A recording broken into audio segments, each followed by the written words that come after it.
Good morning बच्चा लोग, कैसे हैं आप सब लोग? बढ़िया होंगे।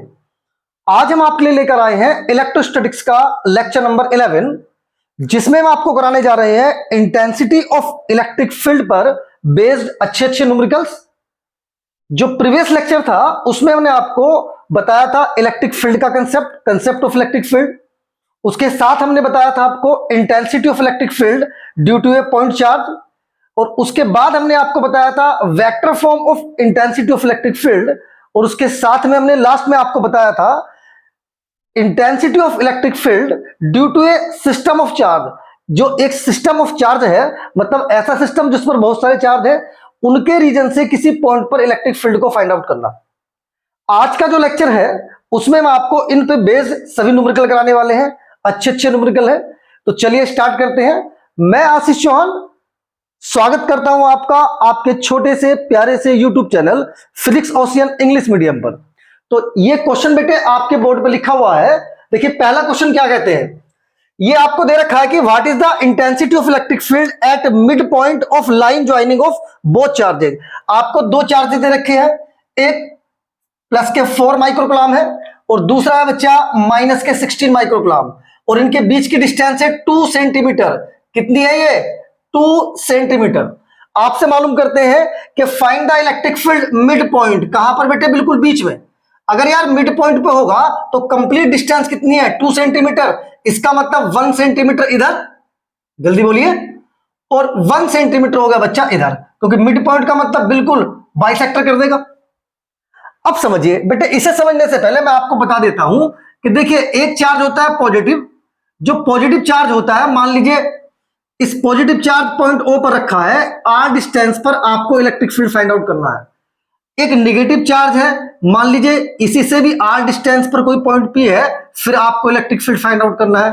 तो चाहे चार्ज पॉजिटिव हो और चाहे चार्ज नेगेटिव हो, तो दोनों के लिए इलेक्ट्रिक फील्ड का जो फॉर्मूला है वो E = K × Q/r²।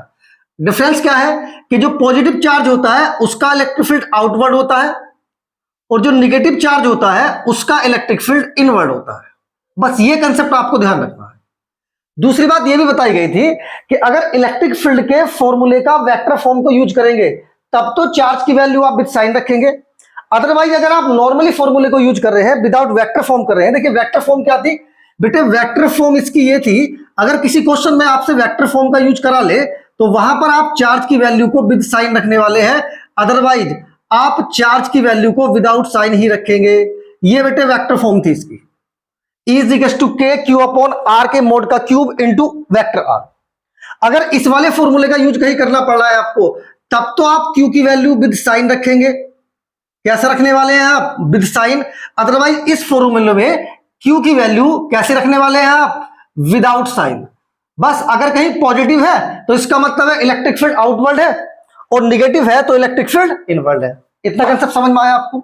चलिए बच्चों, तो आपसे क्या, देखिए अगर आपको किसी पॉइंट पर इलेक्ट्रिक फील्ड निकालना है तो क्या E = K × Q/r²। K क्या है? कांस्टेंट है।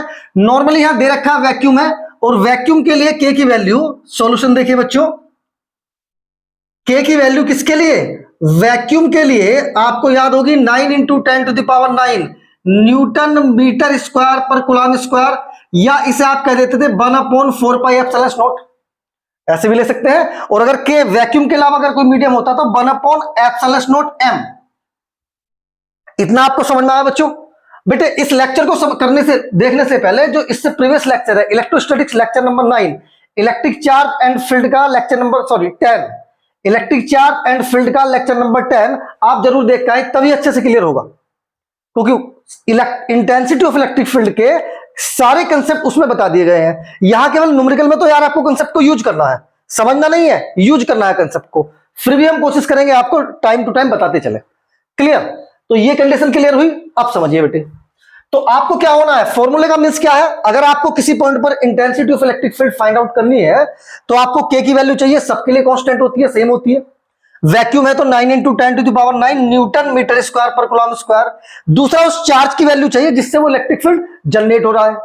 और तीसरा, उस जिस पॉइंट पर आप इलेक्ट्रिक फील्ड निकाल रहे हैं उस पॉइंट की चार्ज से डिस्टेंस चाहिए।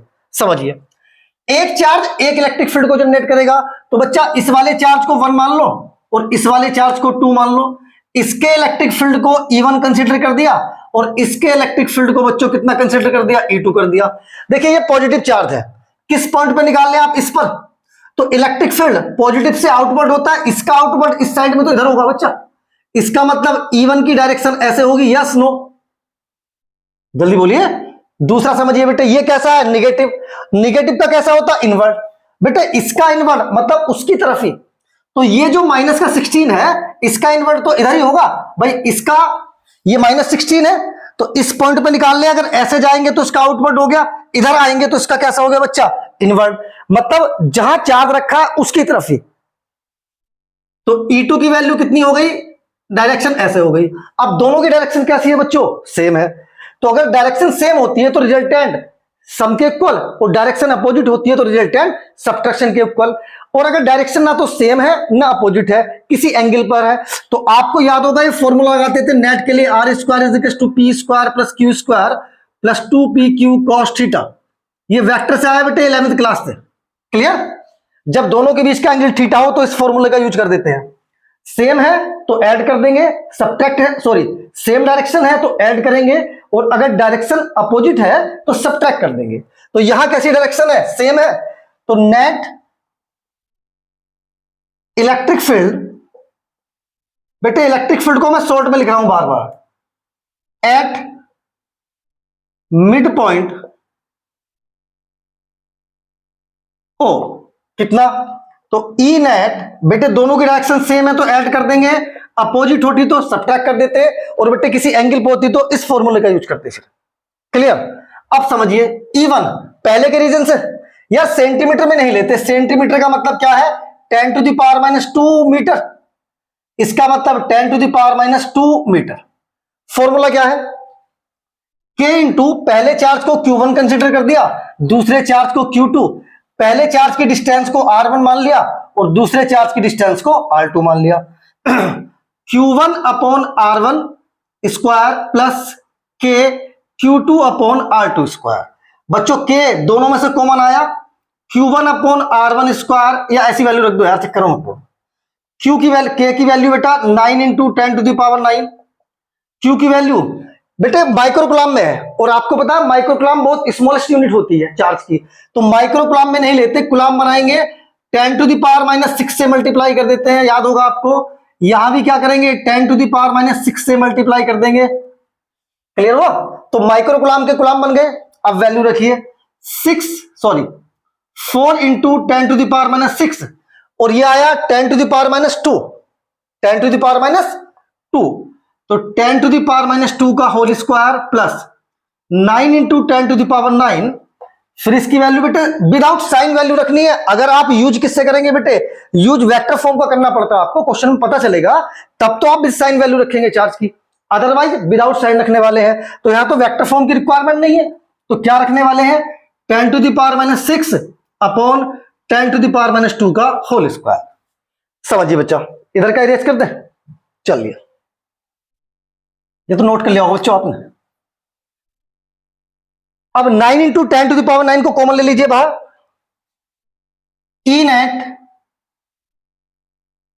9 into 10 to the power 9 common आया, अंदर क्या बचा, देखो बेटे 10 टू द पावर -2 और 10 to the power -2, 10 to the power -4 ऊपर पहुंचेगा, माइनस के ये आया 4 into 10 to the power -2, 10 to the power -2 और -2 -4 होंगे, 6 में से 4 गई तो -2 बचेंगे।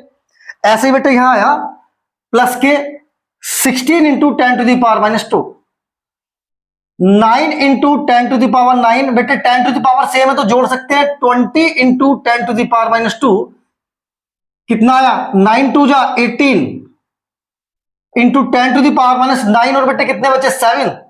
आप इसे मेरे अकॉर्डिंग लिख सकते हैं 1.8 into 10 to the power 9 E net, unit होती है न्यूटन पर कूलम। अब समझिए बेटे, दोनों की डायरेक्शन कहां है बेटे, -16 की तरफ है, तो 2/2 -16 माइक्रोकुलम। इतना समझ में आया, नोट कीजिए फटाफट, कुछ नहीं करना यार। देखिए पॉजिटिव चार्ज था तो पॉजिटिव चार्ज से डायरेक्शन अवे होती है, दूर होती है। जो नेगेटिव चार्ज है उसमें 2 वोल्ट होती है, जो पॉजिटिव चार्ज है उससे क्या होती है आउटवर्ड, मतलब बाहर की तरफ, इसका बाहर ऐसे होगा, और जो नेगेटिव चार्ज है उसमें अंदर, इसका नेगेटिव इस पॉइंट से अंदर ऐसे होगा। तो दोनों की डायरेक्शन सेम हो गई। जब दोनों की डायरेक्शन सेम हो गई तो रिजल्टेंट सम के इक्वल हो गया। ये मिड पॉइंट था जब कंप्लीट वैल्यू 2 सेंटीमीटर, इधर 1 सेंटीमीटर, इधर 1 सेंटीमीटर, कन्वर्ट कर दिया मीटर में। 1 सेंटीमीटर में 10⁻⁻² मीटर होते हैं। वैल्यू रखी, कैलकुलेशन करी, आंसर आ गया, खत्म। जल्दी बोलिए, मन में कोई डाउट? क्लियर है? नोट कीजिए फटाफट। हो गया बच्चों? चलिए रेज कर दे इसे। समझ में आया? चलिए बेटे, एक नेक्स्ट क्वेश्चन देखिए आप।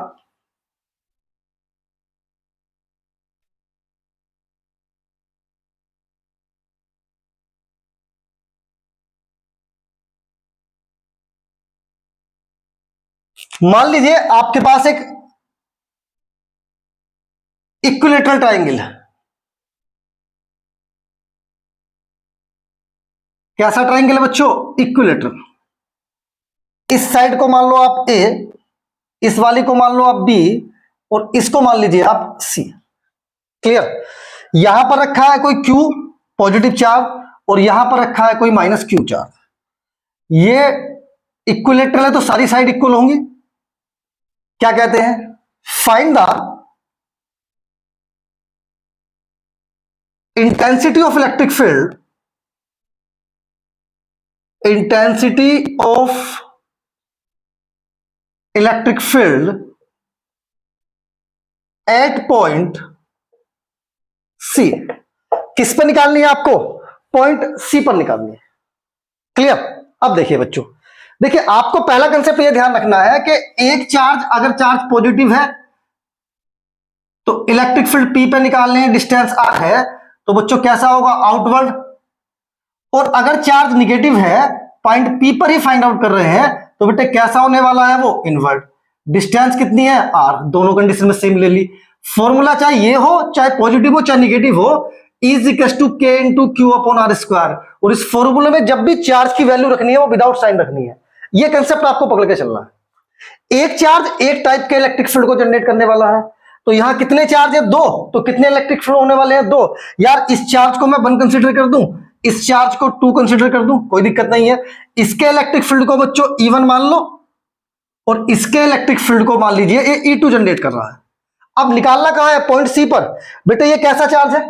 पॉजिटिव है, तो पॉजिटिव का तो आउटपुट होता है बाहर की तरफ, इसका मतलब इसका ऐसे जाएगा। इसका मतलब बेटे सी पर इसकी डायरेक्शन E1 की ऐसे हो जाएगी। Yes no?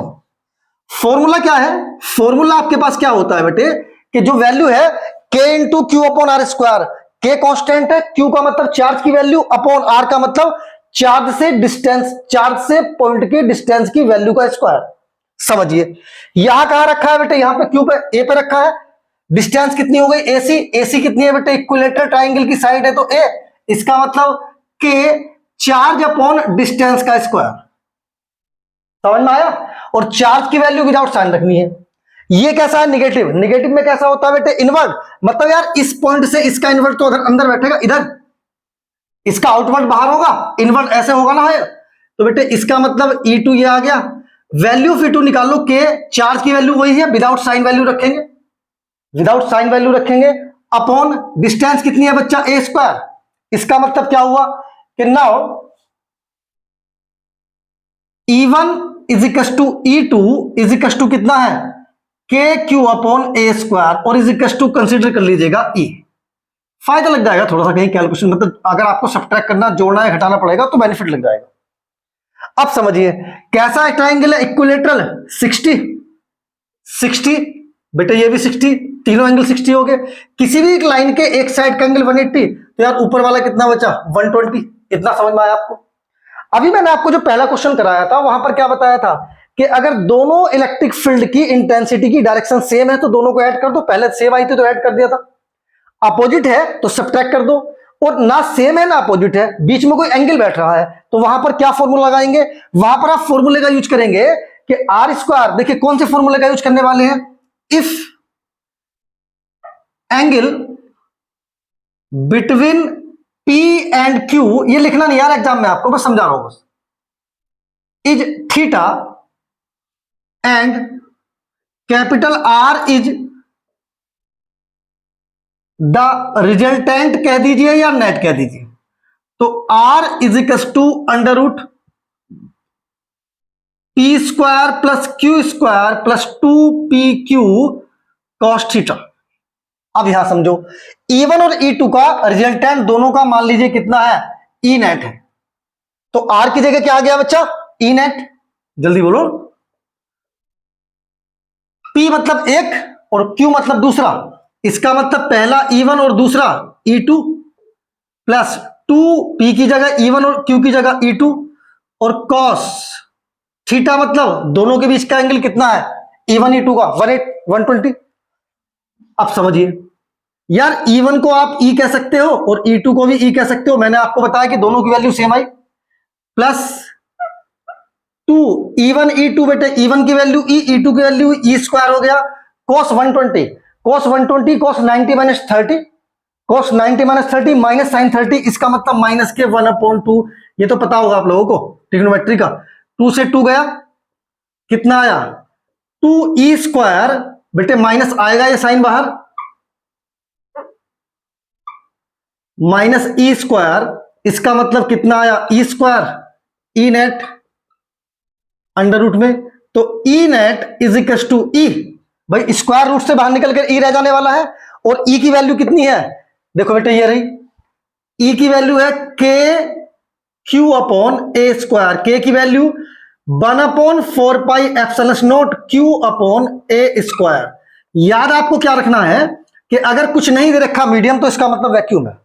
दूसरी बात समझिए, देखो बेटे E1 और E2 के दोनों के मैग्नीट्यूड सेम है। अगर मैग्नीट देखिए, पहली बात तो आपको याद रखनी है, वेक्टर से ही है 11th क्लास में, कि अगर कोई दो क्वांटिटी है किसी एंगल पे वो वर्क कर रही है, किसी एंगल पर वो एक्ट कर रही है, तो उनका रिजल्टेंट हमेशा दोनों के बीच में होगा कहीं ना कहीं। जैसे मान लीजिए एक ये है और एक वेक्टर क्वांटिटी डायरेक्शन ये है, तो इनका जो रिजल्टेंट होगा वो कहीं भी बीच में हो सकता है, इधर भी हो सकता है, उधर भी हो सकता है, बिल्कुल बीचों बीच भी हो सकता है। जो क्वांटिटी ज्यादा मैग्नीट्यूड को होगी, जो क्वांटिटी जिसकी वैल्यू ज्यादा होगी, रिजल्टेंट हमेशा उसकी साइड चला जाता है। और अगर दोनों की वैल्यू इक्वल है तो रिजल्टेंट बिल्कुल बीचों बीच जाता है, बिल्कुल बाइसेक्टर करता हुआ एंगल को। इसका मतलब रिजल्टेंट जो होगा बिल्कुल वो ऐसे होने वाला है। यस, तो ई नेट कहां होगा बेटे, बिल्कुल बीच के बीच, क्योंकि E1 और E2 इक्वल है। अगर E1 और E2 डिफरेंट डिफरेंट वैल्यू के होते, अलग अलग होते, तो होता तो E1 E2 के बीच में, पर यह कंफर्म नहीं था कहां होता, किस एंगल पे होता, वो फिर निकालना पड़ता। अब दोनों इक्वल है तो इसका मतलब बिल्कुल बाइसेक्टर एंगल पे जाएगा। इतनी बात समझ में आई आपको।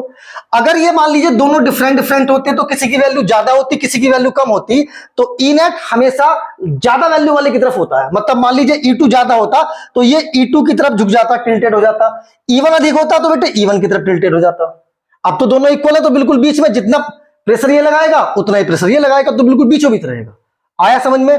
तो ये क्या हो गया बेटे, ऐसे हुआ parallel to the base, base के पैरेलल हो गया, या कह सकते हैं parallel to the line joining of both charges. भाई इन दोनों लाइन जो चार्ज है उन चार्जों के लाइन ज्वाइनिंग के पैरेलल है या नहीं है, क्लियर।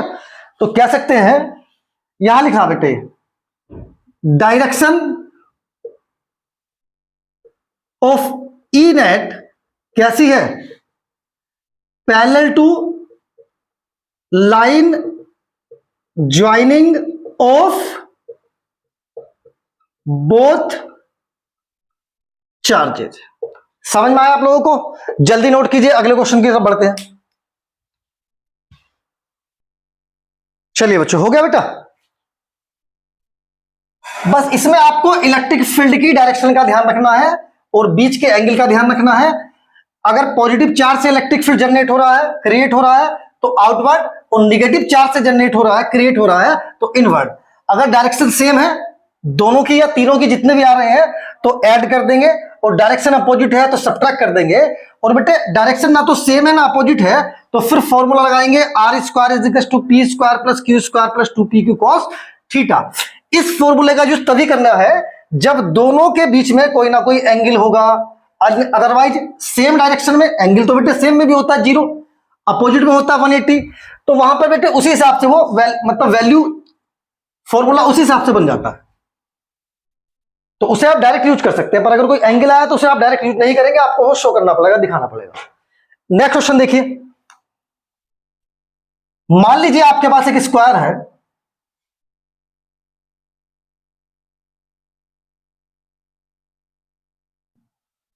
ये मान लीजिए ए है, ये मान लीजिए बी है, बाहर ले लो यार अपने, ये मान लीजिए ए है, ये बी है, ये सी है और ये डी है।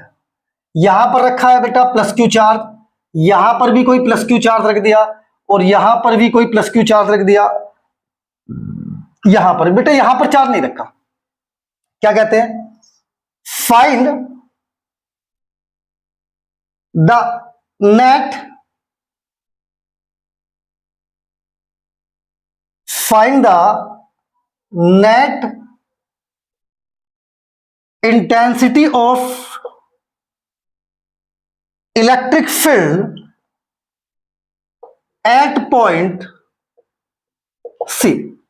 मतलब ई नेट निकालना आपको सी पे। क्या है बच्चा? ये स्क्वायर है तो ये भी ए, ये भी ए, ये भी ए और ये भी ए। इससे जो पहला क्वेश्चन अभी हमने कराया ना ट्राइंगल वाला, उसी पे बेस्ड एक एनसीईआरटी में बेटे एग्जांपल है, ठीक है, बिल्कुल उसी पे बेस्ड है। उसमें 3 पॉइंट पर निकलवाया, मैंने 1 पॉइंट पे बता दिया। तीनों को आप वैसे ही निकाल सकते हैं ट्राइंगल के फॉर्मूले से, जो कंसेप्ट मैंने आपको बताया है। चलिए अब क्या कहते हैं यहां पे निकालना। देखिए एक चार्ज एक टाइप के इलेक्ट्रिक फील्ड को जनरेट करता है। कितने चार्ज इस पॉइंट पे आपको इलेक्ट्रिक फील्ड निकलवाया, कितने चार्ज है? 1 2 3। तो बेटे इस वाले चार्ज को, चलो इसके को ए ले लेंगे, इसको को बी ले लेंगे और इसे सी ले लेंगे। तो यहां पर कितने चार्ज है? 3 चार्ज, 3 चार्ज है। एक चार्ज एक टाइप का इलेक्ट्रिक फील्ड जनरेट करेगा, तो बेटे 3 चार्ज 3 इलेक्ट्रिक फील्ड जनरेट करेंगे। मान लीजिए इसका इलेक्ट्रिक फील्ड ई है, क्योंकि बेटे पॉइंट ए पर है, चाहे तो इन्हें 1 2 3 मान लो, वो आपके ऊपर डिपेंड है। इसका इलेक्ट्रिक फील्ड ईबी और इसका इलेक्ट्रिक फील्ड ईसी। इतने बात समझ में आई आपको? बेटे इलेक्ट्रिक फील्ड जो होता है वो फिर दोबारा मैं बता देता हूं। अगर पॉजिटिव चार्ज है तो आउटवर्ड, निगेटिव चार्ज है, डिस्टेंस मान लीजिए आर है, और अगर निगेटिव चार्ज है तो इनवर्ड, और ई की वैल्यू हमेशा के into Q, charge upon charge से पॉइंट की डिस्टेंस का स्क्वायर। समझिए। तो बेटे पहला देखिए ये कैसा है? पॉजिटिव है, और पॉजिटिव जो चार्ज होता है उसका इलेक्ट्रिक फील्ड आउटवर्ड, इस चार्ज का इस पॉइंट पर आउटवर्ड इधर, इस चार्ज का इस पॉइंट पर आउटवर्ड नीचे, यस नो? तो बच्चा ई ऑफ यहां लिख दीजिए बच्चा, ई बी इधर हो गया, जल्दी बोलो, आ गया ये कैसा है बेटे? ये भी पॉजिटिव है, इसका आउटवर्ड बाहर इधर, बेटे इसका आउटवर्ड तो ऐसे जाएगा ना, यहां से लाइन जाएगी इधर, इसका मतलब ये इधर हो गया। अब यहां देखो इसका आउटवर्ड बेटे ऐसे जाएगा बाहर, ये। अब इन तीनों की वैल्यू निकाल लीजिए, इन तीनों की वैल्यू निकाल लीजिए। क्वेश्चन को थोड़ा सा मैं इधर खिसका देता हूं। Find the net intensity of electric field at point, कौन से पर? सी पर। अब यार ये तो आपको पता होगा, ये जो आपके पास टाइम, ये सॉरी ई ए, ये क्या है बेटे? स्क्वायर है। स्क्वायर की हर साइड इक्वल होती है और स्क्वायर का हर एंगल 90 होता है। ये 90, ये 90, ये 90। तो पहले तो इलेक्ट्रिक फील्ड निकाल लीजिए। इलेक्ट्रिक फील्ड निकालने के लिए क्या चाहिए? किसी पॉइंट पर इलेक्ट्रिक फील्ड निकालने के लिए चार्ज अपॉन चार्ज से उस पॉइंट की डिस्टेंस का स्क्वायर। तो बेटे ये देखो के तो आएगा, चार्ज कितना है? क्यू, और चार्ज से किस पॉइंट पर निकाल लो? सी पे। यहां से यहां तक की डिस्टेंस ए, इसका मतलब ए स्क्वायर, यस। इस पर आ जाइए, चार्ज कितना है बच्चों? क्यू, डिस्टेंस कितनी है यहां से? बेटे इसका जो ईवी है वो इस वाले क्यू के रीजन से है, डिस्टेंस कितनी है? बीसी, और बीसी कितनी है? ए। इधर आ जाइए, चार्ज कितना है बच्चा? ये भी क्यू है, ये किसके रीजन से है? पॉइंट जो वर्टेक्स ए है उस पर जो चार्ज रखा है उसके रीजन से। तो यहां क्यू की वैल्यू क्यू, चार्ज क्यू है, डिस्टेंस बेटे एसी। यार एसी नहीं दे रखा, पर आपको पता है कि एसी क्या है? डायगोनल है, और डायगोनल होता है साइड रूट 2। साइड कितनी है? ए, तो मतलब ए रूट 2। स्क्वायर का डायगोनल तो ये होता है, इसका मतलब साइड रूट 2 का स्क्वायर। मतलब क्या हुआ कि ई ए is equal to K Q upon 2a square. इतना समझ में आया? इस डायग्राम को, इस वाले को, फ्री बॉडी डायग्राम को अलग ले जाइए, इसे इरेज कर दें।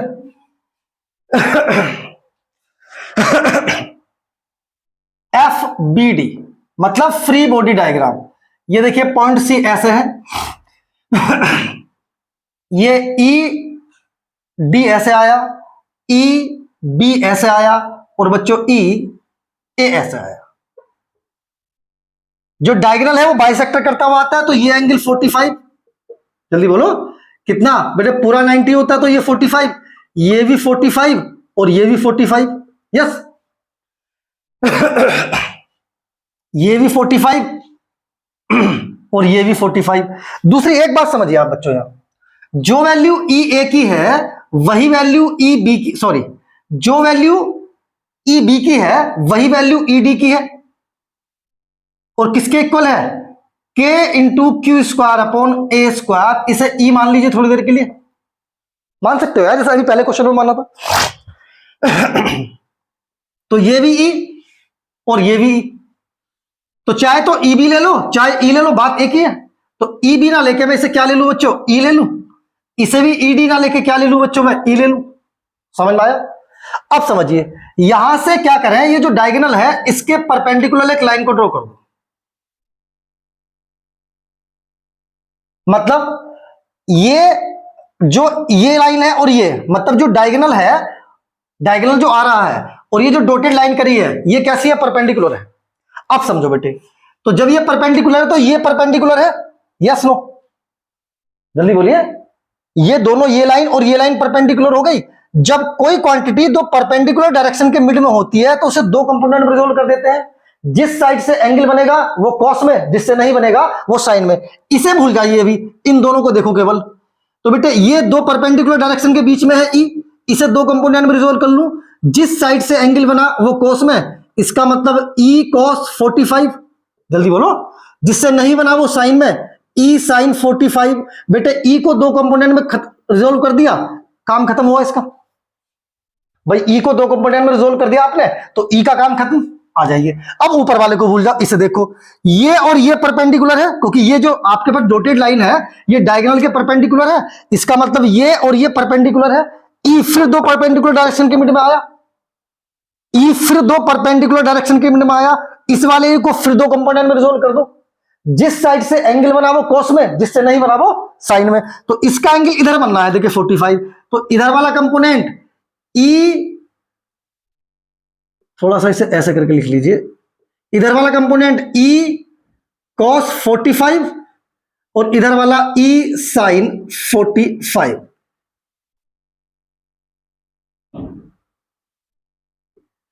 बेटे इसे दो कंपोनेंट रिजोल्व कर दिया, काम खत्म। ये कौन सा पॉइंट है, सी। अब देखो यहां पर ई साइन 45, ई साइन 45 अपोजिट में है, तो ये दोनों आपस में एक दूसरे को कैंसिल कर देंगे। अब क्या हुआ कि जो पॉइंट सी है वहां पर तीन इंटेंसिटी बची, एक ई कॉस 45, ई कॉस 45 और ई है। तीनों की डायरेक्शन सेम। जब डायरेक्शन सेम है तो रिजल्टेंट सम के इक्वल। समझिए, तो E net at C is equal to, क्या लिखेंगे, ई नेट, बेटे तीनों की डायरेक्शन सेम है, E cos 45 plus E cos 45 और plus E A, E cos 45, E cos 45, two E cos 45 plus E A. Value रखो भैया, 2e, ई की वैल्यू ये रही, K Q square upon A square, और कॉस 45 1 अपॉन √2। यस नो, आ जाइए आगे। ई ए की वैल्यू, ई ए की वैल्यू इधर है बच्चा, ये रही, ई ए की वैल्यू ये रही, क्या है, K Q upon 2a square. यार देखिए समझिए ध्यान से, इस √2 से ये √2 टाइम्स कैंसिल हो गया। क्या हुआ, के ए स्क्वायर अपॉन 2 को कॉमन ले सकते हो, 2 नहीं बच्चा, ए स्क्वायर को कॉमन ले सकते हो। के ए स्क्वायर, के Q square upon A square इसमें भी है, K Q square upon A, Q upon A square इसमें भी है। जल्दी बोलिए, ध्यान से देखिए बेटे, सॉरी क्यू था बेटे, क्यू स्क्वायर नहीं था। देखिए वैल्यू क्यू है, ओफो गलत लिख दिया बेटे। ये वैल्यू कितनी है, ये क्यू है। ठीक, तो देखिए के क्यू अपॉन ए स्क्वायर इधर भी है और के क्यू अपॉन ए स्क्वायर इधर भी है, तो ये कॉमन आया, कितना बचा, √2 प्लस 1/2। ये आ गया बेटे आपके पास E net at point C. Direction alongs to AC, क्या लिखेंगे, along to A to, along या फ्रॉम ए टू सी, या along to A to C लिख दो यार।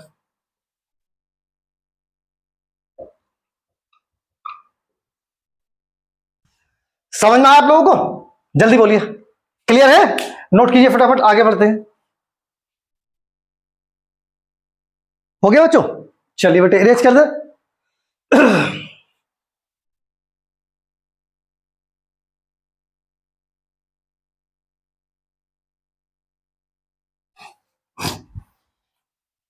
तो ये आपको क्वेश्चन करा दिए बेटे। अब नेक्स्ट कंसेप्ट के क्वेश्चन देखिए, और ऐसे कंसेप्ट के क्वेश्चन हम जो कराने जा रहे हैं आपको कूलम्ब्स लॉ में भी करा दिया हमने। किसमें करा दिया बच्चों, कूलम्ब्स लॉ में भी करा दिया। समझिए क्या, मान लीजिए क्वेश्चन नंबर 4, मान लीजिए आपके पास एक चार्ज है Q,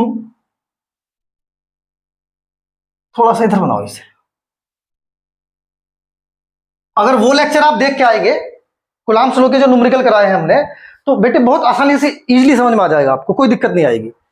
पर कोशिश करेंगे अगर आपने नहीं देखा तो भी आपको समझ में आए, फिर भी बेटे कोशिश करें उस लेक्चर को देखें आप।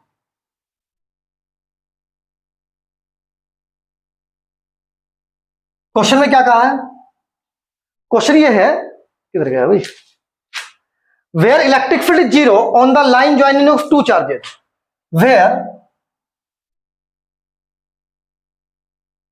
Electric field is 0 on the line joining of two charges। ऊपर आपको दे रखे हैं, क्वेश्चन में क्या कहा है कि दोनों चार्जेस की लाइन ज्वाइनिंग पर इलेक्ट्रिक फील्ड कहां 0 होने वाला है। अब बेटे वही याद रखना है कि अगर पॉजिटिव चार्ज है तो आउटवर्ड, नेगेटिव चार्ज है तो इनवर्ड। अगर ये P पॉइंट है, डिस्टेंस R है, ये P पॉइंट है, डिस्टेंस R है, तो formula E is equal to K into Q upon R square. इसका मतलब E डिपेंड किस पे करता है, Q पर और R पर। चलिए, तो बेटे पहली बात तो ये है कि नेट कैसा होना चाहिए, 0। यार 0 होने के लिए देखिए दो चार्ज है, तो मान लीजिए पहला चार्ज है और ये दूसरा चार्ज है, इसका इलेक्ट्रिक फील्ड E1 है मान लिया, और इसका इलेक्ट्रिक फील्ड कितना है, E2 है, और दोनों के बीच की डिस्टेंस मान लो कितनी है बच्चा, ये डी क्वेश्चन में दी हुई आएगी, हमने पहले नहीं लिखी, दी हुई आएगी। अब ये क्या कह रहे हैं कि वेयर इलेक्ट्रिक फील्ड इज 0, मतलब इलेक्ट्रिक फील्ड कहां 0 होगा, on the line joining of two charges. या लाइन ज्वाइनिंग इधर भी है, बीच में भी है, इधर भी है, तो हो सकता है पॉइंट इधर हो, आउटर फ्रॉम प्लस क्यू हो, आउटर फ्रॉम प्लस 4Q हो, या मिड फ्रॉम बोथ हो।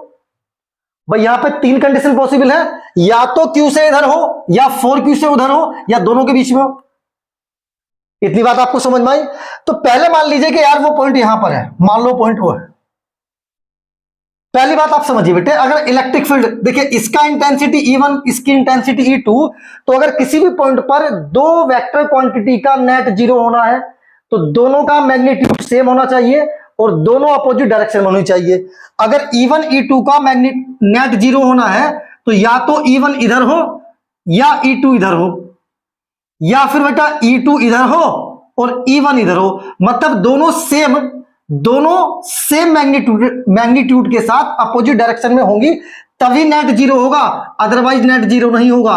इसका मतलब E1 is equal to E2 होना चाहिए, तभी E नेट 0 होगा, अदरवाइज E नेट 0 नहीं होने वाला है। इतना समझ में आया।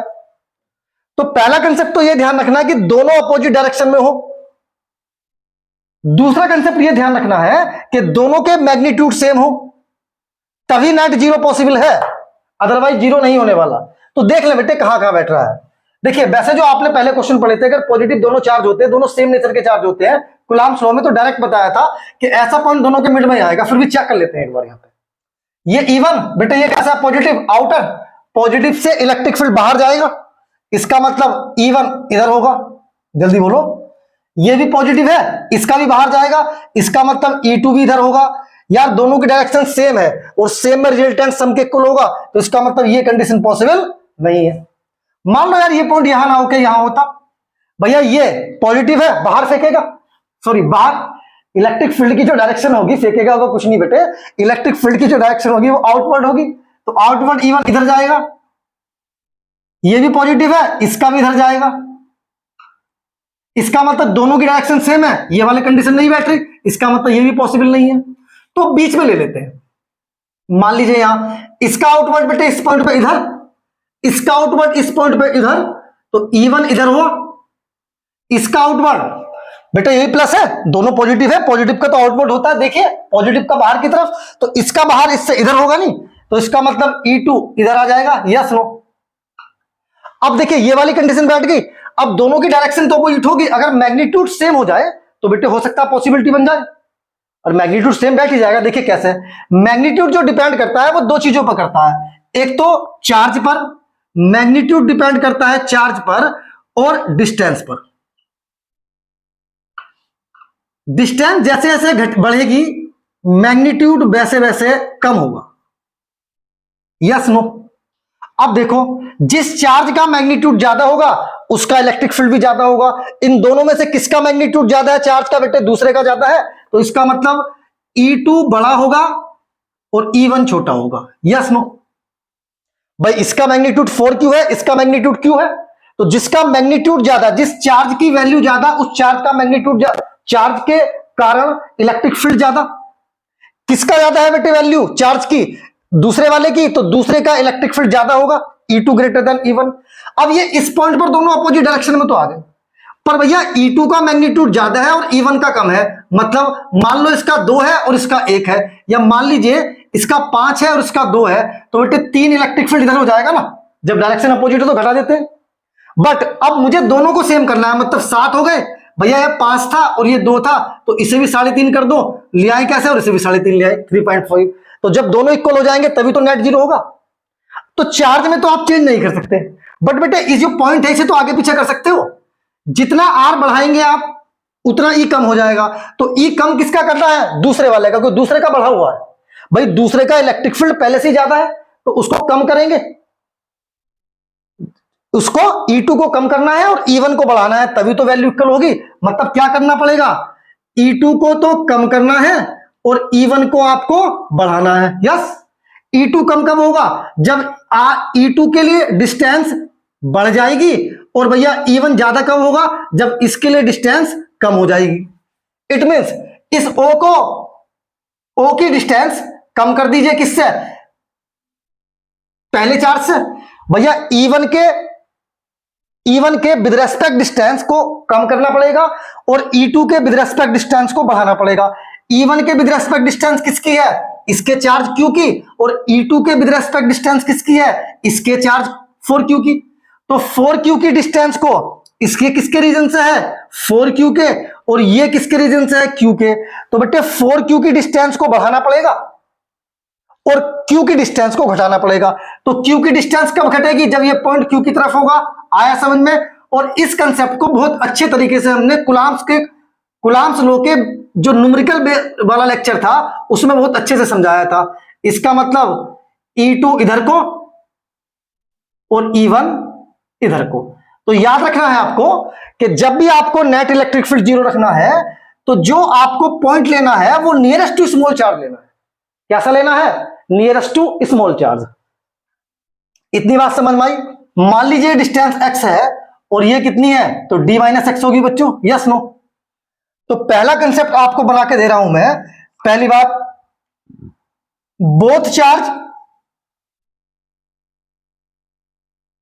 Are same nature, both charge are same nature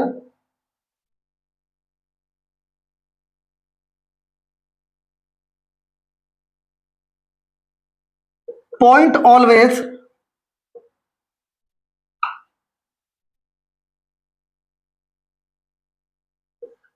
middle in line joining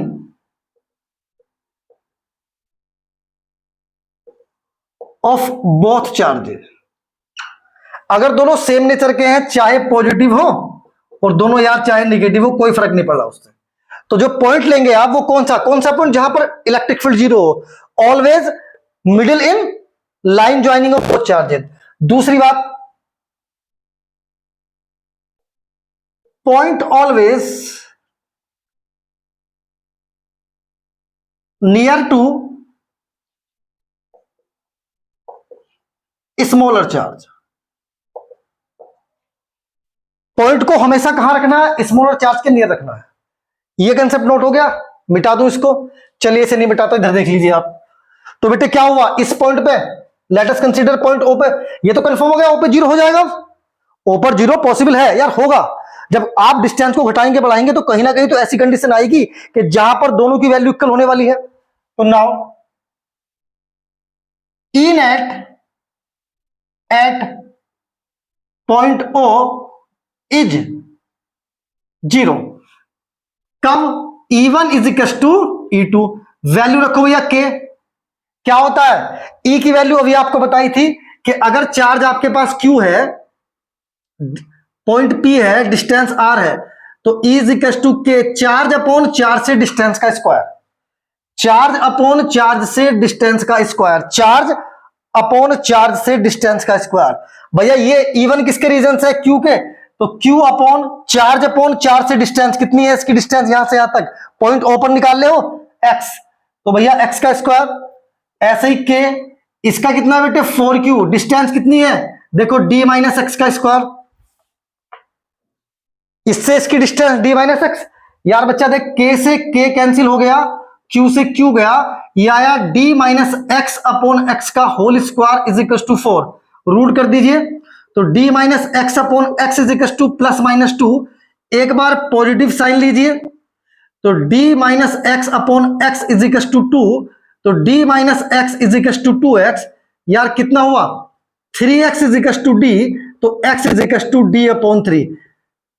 distance from smaller charge, तो मतलब स्मॉलर चार्ज से पॉइंट कितनी डिस्टेंस पर होगा, d upon 3, where d is the separation of both charges.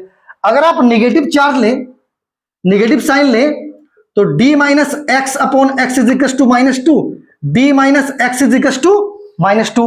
x उधर जाएगा positive हो जाएगा, x उधर जाएगा पॉजिटिव हो जाएगा, तो बेटे d is equal to -x, x is equal to -d। बेटे पॉसिबल नहीं है, कैसा नहीं है, ये पॉसिबल नहीं है। क्लियर, तो क्या सही हो गया, ये सही हो गया। इसकी एक शॉर्ट ट्रिक भी बताई थी मैंने वहां पे आपको, इसकी एक शॉर्ट ट्रिक भी बताई थी, इसे इरेज कर दो, इसे इरेज कर दे, नोट कर लिए। चलिए देखिए एक शॉर्ट ट्रिक क्या बताई थी, डिस्टेंस फ्रॉम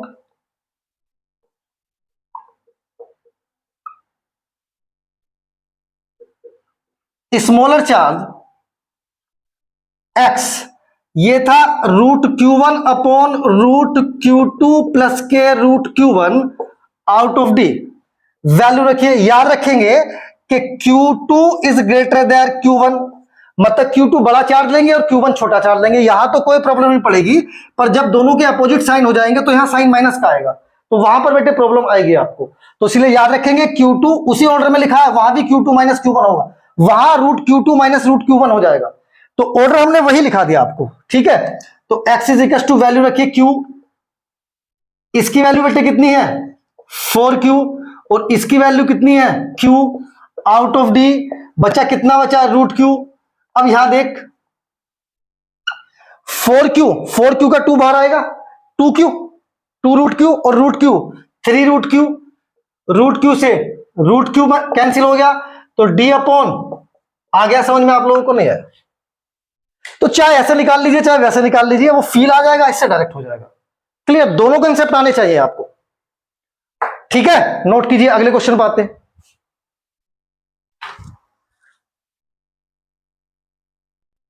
चलिए हो गया बच्चों, कर दे रेज। चलिए अब एक क्वेश्चन लेते हैं अपोजिट नेचर के चार्ज का, सेम वही क्वेश्चन ले लेंगे, बस क्या एक को पॉजिटिव, यहां पर दोनों पॉजिटिव लिए थे, इस बार एक पॉजिटिव ले लेंगे बच्चों और एक नेगेटिव ले लेंगे। कंसेप्ट को ध्यान यही रखना है बस कि अगर पॉजिटिव चार्ज है तो इलेक्ट्रिक फील्ड आउटवर्ड, और अगर नेगेटिव चार्ज है तो इलेक्ट्रिक फील्ड इनवर्ड। क्लियर। और फॉर्मूला भी क्या याद रखना है आपको कि E is equal to K into charge upon charge से पॉइंट की डिस्टेंस का स्क्वायर। क्लियर। चलिए बच्चों नेक्स्ट क्वेश्चन देखिए, यही क्वेश्चन है बिल्कुल सेम, क्वेश्चन नंबर 3, 4, 5। एक चार्ज Q दे दिया आपको और दूसरा चार्ज दे दिया बेटे आपको -4Q। फिर वही क्वेश्चन पूछ रहे हैं कि where electric field is zero on the line joining of both charges. फिर वही क्वेश्चन है कि where electric field is zero on the line joining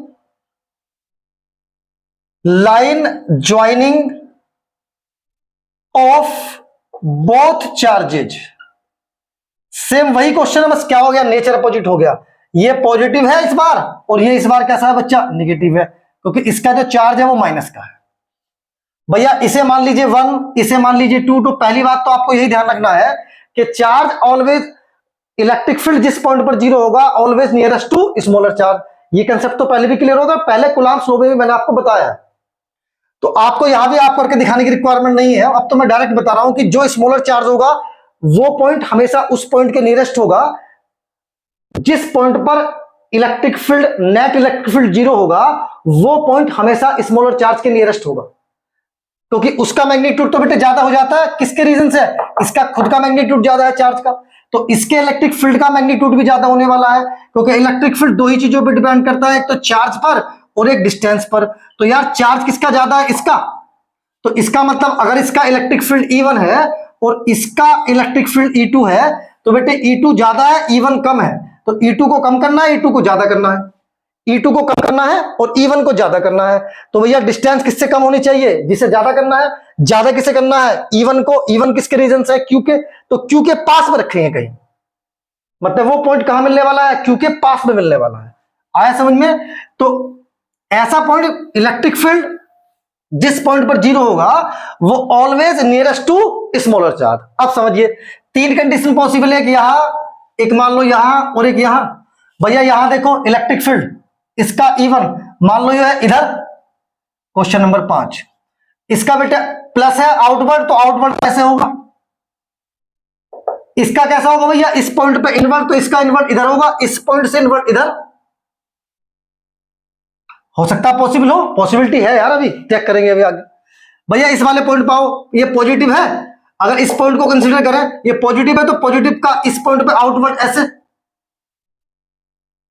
ये कैसा है, निगेटिव, निगेटिव का इनवर्ट, मतलब इसका इस पॉइंट से इनवर्ट ऐसे। भाई मेरा, मैं मान लीजिए चार्ज हूं और ये पॉइंट है, तो मेरा इनवर्ट तो ऐसे होगा ना इधर को, इसका मतलब इसका इनवर्ट। भाई मैं अगर चार्ज हूं और ये पॉइंट है, तो इससे इनवर्ट तो इधर होगा, इससे आउटवर्ड, इस पॉइंट पर आउटवर्ड ऐसे और इनवर्ट ऐसे। तो इस पॉइंट पे आउटवर्ड बाहर और इनवर्ट ऐसे ऐसे, क्योंकि बेटे -4Q तो यहां रखा है, तो इनवर्ट इसका इधर होगा।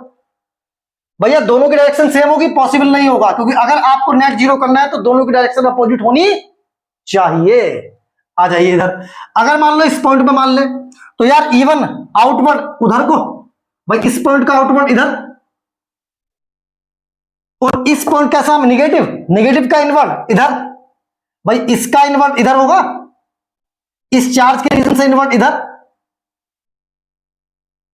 भैया ये भी पॉसिबल है, बट हुआ क्या, ये वाला जो पॉइंट है वो कैपिटल, जो पॉइंट जो है वो जो है बेटे वो लार्ज चार्ज के नियरेस्ट है। लार्ज चार्ज के नियरेस्ट का मतलब पहली बात तो E2 खुद बड़ा था, अब इससे डिस्टेंस और कम हो गई। भैया डिस्टेंस और कम होने से क्या हुआ, डिस्टेंस कम हुई तो E की वैल्यू तो और बढ़ जाएगी, इसका मतलब E2 और बड़ा हो जाएगा। भाई E2 4Q के रीजन से, 4Q बड़ा है, ग्रेटर है किससे, Q से, तो 4Q के रीजन से E2 तो बढ़ गया था पहले ही, अब डिस्टेंस भी कम हो गई। कंपेयर दैट, देखिए इसकी डिस्टेंस बहुत ज्यादा है, Q की डिस्टेंस O से बहुत ज्यादा है, और बेटे 4Q की बहुत कम है, तो डिस्टेंस जितनी कम होगी और वैल्यू बढ़ेगी, तो E2 तो और बढ़ जाएगा। इसका मतलब ऐसा पॉसिबल नहीं होगा। कहां पॉसिबल होगा, नियरेस्ट टू स्मॉल चार्ज। अभी आपको बताया था कि point always located nearest to small charge, तो भैया यहां होगा, इसका मतलब ये पॉसिबल है।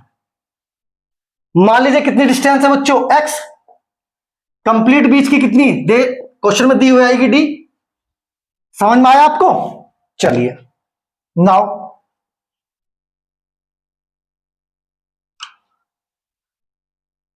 E net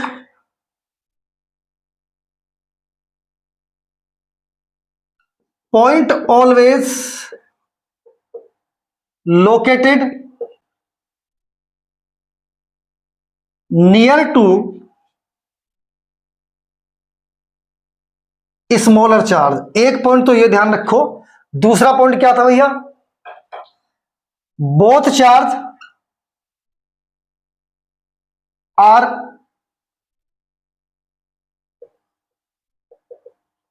opposite nature. एक प्लस दूसरा माइनस या एक माइनस दूसरा plus. Point always outside of smaller charge. बस ये दो कंसेप्ट याद रखिए। जो पॉइंट है जिस पर इलेक्ट्रिक फील्ड जीरो मिलने वाला है वो हमेशा आउटसाइड मिलेगा, किसके? स्मॉलर चार्ज के, और नियरेस्ट टू स्मॉलर चार्ज के अपना हो जाएगा। तो now net E net at O is zero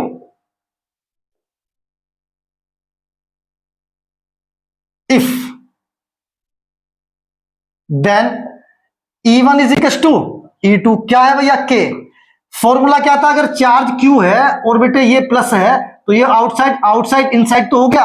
distance R है, ये पॉइंट P है, तो K into Q upon R square. Charge upon charge की डिस्टेंस पॉइंट से, यही तो होता है भैया। E1 किसके रीजन से है? इस Q के। तो चार्ज की डिस्टेंस कितनी है? X square. Yes no? के चार्ज कितना है बच्चों? 4Q। विदाउट साइन वैल्यू रखनी है, साइन का यूज नहीं करना, वेक्टर फॉर्म होगा तभी करना है। बेटे डिस्टेंस कितनी होगी? डी तो यहां तक, एक्स आगे को, तो कितनी हुई बच्चा? डी प्लस एक्स का स्क्वायर। के से के मर गया, क्यू से क्यू चला गया, तो D plus x upon x का whole square is equal to 4। क्या हुआ?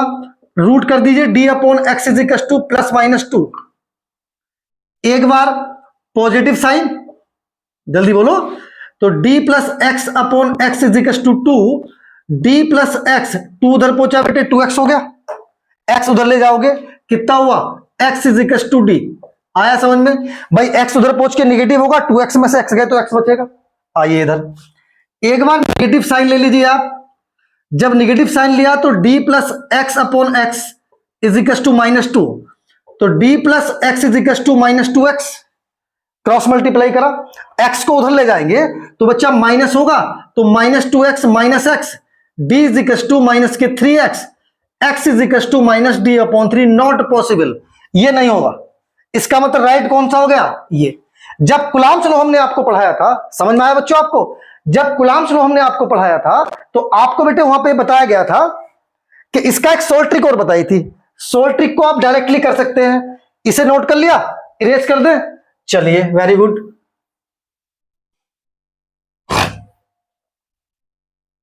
सोल्व ट्रिक क्या थी? Distance from smaller charge x is equal to root Q1 upon root Q2 minus के Q1 आउट ऑफ D। क्या याद रखना था? Where Q2 greater than Q1। Q2 बड़ा है और Q1 छोटा है, तो x is equal to value रखिए Q, इसकी वैल्यू बच्चों 4Q माइनस के root Q out of D। ये आया आपके पास रूट Q। कितना बचा बेटे? 4 का 2 बाहर आएगा, 2 रूट Q। रूट Q गया तो कितना बचा? Root Q। जल्दी बोलो। और ये D बाहर, रूट Q से रूट Q कैंसिल, तो x is equal to D। समझ में आया? वही आंसर है। चाहे तो ऐसे लगा लीजिए, चाहे ऐसे लगा लीजिए, आपके ऊपर डिपेंड है। तो कूलम्ब्स लॉ के जो क्वेश्चन थे और ये क्वेश्चन लगभग सेम मतलब सेम प्रोसेस से होंगे। वहां पर 2 चार्ज होते हैं, यहां पर एक सिंगल चार्ज लेना पड़ता है। चलिए नोट कीजिए, जल्दी फटाफट नोट कीजिए, आगे बढ़ते हैं फिर। हो गया बच्चों? चलिए अब हम आपको बताने जा रहे हैं ग्राफ E वर्सेस X, मतलब electric intensity of electric field and distance के बीच का ग्राफ। तो नॉर्मली हमने आपको बता दिया था कि E और R का जो ग्राफ होगा वो कर्विकल होगा, पहले के लेक्चर में बताया हमने आपको। पर यहां कुछ कंडीशन है बेटा, समझिए क्या है। इस ग्राफ को समझने से पहले कुछ चीजों को हमें कंसीडर करना पड़ेगा।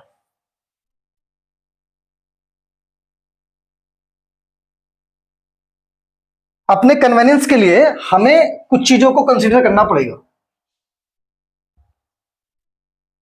देखिए,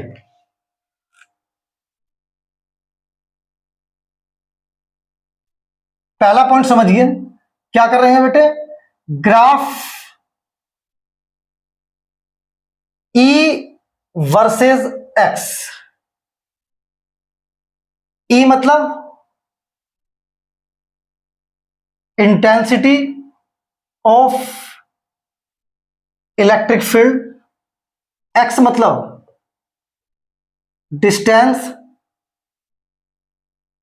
ऑफ पॉइंट फ्रॉम चार्ज, जिसे आप बेटे आर लेते थे। आपको याद है कि इंटेंसिटी ऑफ इलेक्ट्रिक फील्ड का अगर कोई पॉजिटिव चार्ज है प्लस क्यू है, तो उसका जो फॉर्मूला था वो आउटवर्ड होती थी पॉइंट पी पे। डिस्टेंस अगर आर है तो ये होता था E is equal to K Q upon R square, तो E inversely proportional R square. इसके ग्राफ को आपने नॉर्मली जो बनाया था, मैंने आपको कराया था बेटे पहले लेक्चर में, तो वो सीधे सीधे आपको बताया था E वर्सेज आर का जो ग्राफ है, ये एक्स एक्सिस है, ये बाई एक्सिस है, इधर को आर ले लीजिए और इधर को E ले लीजिएगा, तो ये इस टाइप से लाइन होगी। यह आपको क्या बताया था, अगर आपके पास आर लगभग इन्फिनिटी है तो E जीरो के आसपास होगा पर जीरो नहीं होगा, बताई थी बात। और बेटे दूसरी बात आपको क्या बताई थी कि आर अगर जीरो है तो E इन्फिनिटी फिजिक्स के अंदर डिफाइन नहीं है, नॉट मतलब ये कैसी वैल्यू है, ये कंडीशन अनडिफाइंड। ये सब चीजें हमने पहले लेक्चर में आपको बता दी थी, ठीक है। अब समझिए, अब जब आप E वर्सेस एक्स का ग्राफ ड्रॉ करेंगे तो आपको कुछ चीजों को कंसीडर करना पड़ेगा। पहली बात देखो बेटे, पहला कंसेप्ट समझिए, पॉजिटिव एक्स एक्सिस के अलोंग्स इलेक्ट्रिक फील्ड आप कैसा लेंगे, पॉजिटिव। दूसरी पॉइंट, निगेटिव एक्स एक्सिस के अलोंग इलेक्ट्रिक फील्ड कैसा लेंगे आप, बेटे अभी समझ में आ जाएगा। निगेटिव आपके हिंदी में लिखा सर, कोई बात नहीं बेटे, कंसेप्ट समझ में आना चाहिए। थोड़ा सा हल्का सा मतलब इसमें ट्विस्ट है। Number 3,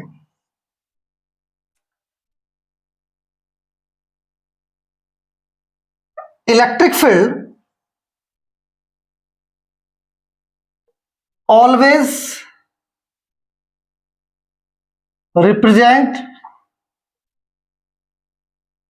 by axis. समझिए बेटे क्या है, जैसे मान लीजिए ये आपने ग्राफ बनाया, सॉरी ये आपके पास क्या है बेटे, कोऑर्डिनेट सिस्टम है। ये एक्स एक्सिस है, ये बाई हो गया, ये माइनस एक्स हो गया और ये माइनस बाई हो गया। तो बेटे एक्स एक्स के अलोंग्स, अगर मान लीजिए एक्स एक्स के अलोंग्स तो आप एक्स को रिप्रेजेंट करेंगे और एक्स के अलोंग्स आप एक्स को रिप्रेजेंट करेंगे, इधर को पॉजिटिव और इधर को नेगेटिव। एक्स का इतना रोल नहीं है क्योंकि बेटे जब आर स्क्वायर है तो चाहे पॉजिटिव एक्स हो या नेगेटिव एक्स हो, स्क्वायर करोगे तो पॉजिटिव ही आने वाला। रोल किसका है, इलेक्ट्रिक फील्ड का है। इलेक्ट्रिक फील्ड को आपको ऑलवेज बाई एक्स के अलोंग लेना है, always taken along to by axis. मतलब ये वाला एक्सेस पॉजिटिव होता है बाई का, तो अगर ई पॉजिटिव है तो इधर को और ई नेगेटिव है तो बच्चा इधर को। ये कुछ बातें आप अभी नोट कीजिए, फिर आगे बढ़ते हैं। इतना समझ में आया आपको। हम ग्राफ ड्रॉ किसके बीच में कर रहे हैं, ई वर्सेस एक्स का। पॉजिटिव एक्स एक्स के अलोंग इलेक्ट्रिक फील्ड को पॉजिटिव मानना है, निगेटिव एक्स एक्स के अलोंग इलेक्ट्रिक फील्ड को निगेटिव मानना है। और बेटे electric field always taken along to y axis. अगर पॉजिटिव है तो ऊपर को और निगेटिव है इलेक्ट्रिक फील्ड तो नीचे को। इन कंसेप्ट को नोट कीजिए, एक ग्राफ बताते हैं, समझ में आएगा। इरेज कर दें, चलिए तो जो पहला ग्राफ है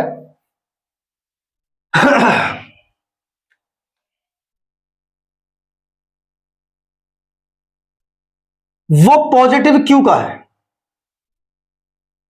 इधर को बच्चा समझो मेरी बात, इधर को बच्चा एक्स पॉजिटिव, इधर को बच्चा एक्स निगेटिव, ऊपर को बच्चा वाई पॉजिटिव, नीचे को बच्चा वाई निगेटिव। अब ये जो क्यू है बेटे इधर भी इलेक्ट्रिक फील्ड जनरेट करेगा, इधर भी करने वाला है और इधर भी करने वाला है। जब भैया इधर करेगा तो भैया इधर का आउटवर्ड पॉजिटिव से कैसा होता है आउटवर्ड, ये इसका आउटवर्ड इधर को होगा। जल्दी बोलो यस नो। किसके अलोंग से, पॉजिटिव एक्स एक्स के। तो पॉजिटिव एक्स एक्स के अलोंग से इलेक्ट्रिक फील्ड को कैसा लेना है, पॉजिटिव लेना है। समझ में आया नहीं है, क्लियर है। अब इधर अगर ले हम तो इधर कैसा है बेटा आउटवर्ड इसका इधर होगा, इसका मतलब ये ई इधर को हो जाएगा। अब ई की डायरेक्शन किसके सेम है, निगेटिव एक्स एक्सिस के, तो इसका मतलब कैसा हो गया ये निगेटिव। अब प्रॉब्लम ये है कि इलेक्ट्रिक फील्ड को अलोंग्स टू बाई एक्स से रिप्रेजेंट करना है। तो इलेक्ट्रिक फील्ड कैसा है पॉजिटिव, तो इसका मतलब पॉजिटिव बाई एक्सिस में जाएगा। दोबारा समझिए, ये पॉजिटिव चार्ज है, पॉजिटिव चार्ज से इलेक्ट्रिक फील्ड अगर इस साइड में ले हम तो आउटवर्ड, देखिए चाहे कोई सी भी साइड में ले, पॉजिटिव जो चार्ज होता है वो इलेक्ट्रिक फील्ड को आउटवर्ड करता है। ये बेटे कंपटीशन लेवल से बहुत बढ़िया है, चाहे नीट हो चाहे आईआईटी जेईई हो, बोर्ड लेवल में नहीं आती है चीजें, ठीक है। तो ये भी ध्यान रखेंगे, मैं बताना भूल गया था आप लोगों को, कोई नहीं। तो कंपटीशन लेवल के हिसाब से बहुत अच्छा आते हैं, बोर्ड लेवल के लिए नहीं है। चलिए, तो अगर इधर इलेक्ट्रिक फील्ड ले तो बेटे पॉजिटिव से आउटवर्ड ऐसे, इसका आउटवर्ड इधर को, ये डायरेक्शन किसके अलोंग होगी, पॉजिटिव एक्स एक्स के, तो इधर मतलब ये वाला इलेक्ट्रिक फील्ड पॉजिटिव हुआ।